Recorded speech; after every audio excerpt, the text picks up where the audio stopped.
नमस्कार, जय श्री कृष्णा।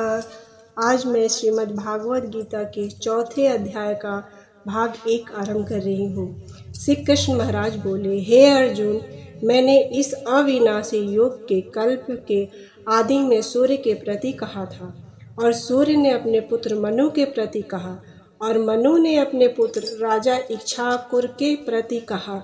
इस प्रकार परंपरा से प्राप्त हुए इस योग को राज ऋषियों ने जाना, परंतु हे अर्जुन, वह योग बहुत काल से इस पृथ्वी लोक में लोप हो गया था।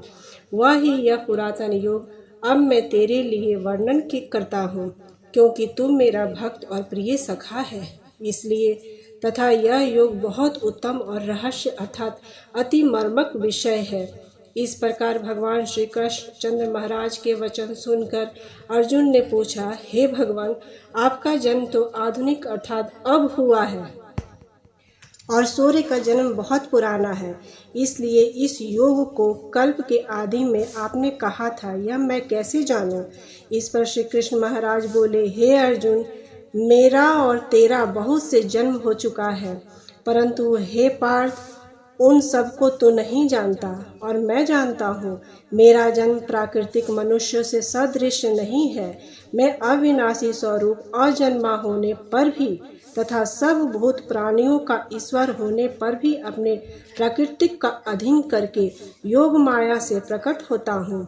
हे भारत, जब जब धर्म की हानि तथा अधर्म की वृद्धि होती है, तब तब मैं ही अपने रूप को रचता हूँ अर्थात प्रकट होता हूँ, क्योंकि साधु पुरुषों का उद्धार करने के लिए और दूषित कर्म करने वालों का नाश करने के लिए तथा धर्म स्थापना करने के लिए युग युग में प्रकट होता हूँ। इसलिए हे अर्जुन, मेरा वह जन्म और कर्म दिव्य अर्थात अलौकिक है।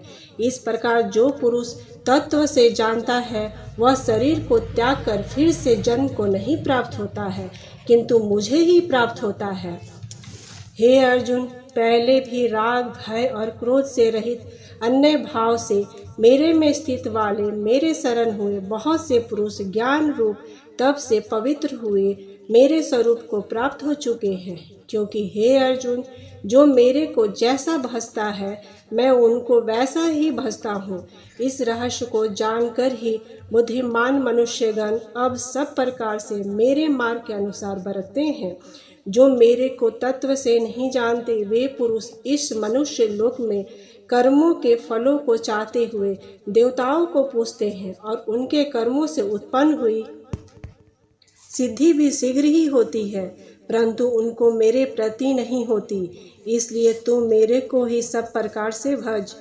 हे अर्जुन, गुण और कर्मों के विभाग से ब्राह्मण, क्षत्रिय, वैश्य और शूद्र मेरे द्वारा रचे गए हैं। उनके कर्ता को भी मैं अविनाशी परमेश्वर को तू अकर्ता ही जान, क्योंकि कर्मों के फल मेरी ही स्पृहा नहीं है, इसलिए योग को कर्म लिपायमान नहीं करते।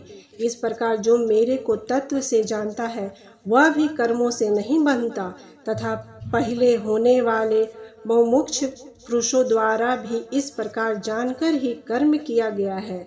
इससे तू भी पूर्वजों द्वारा सदा के लिए कर्मों को ही कर, परंतु कर्म क्या है और अकर्म क्या है, ऐसे इस विषय में बुद्धिमान पुरुष भी मोहित है। इसलिए मैं वह कर्म अर्थात कर्मों का तत्व तेरे लिए अच्छी प्रकार कहूँगा, कि जिसको जानकर तू अशुभ अर्थात संसार बंधन से छूट जाएगा।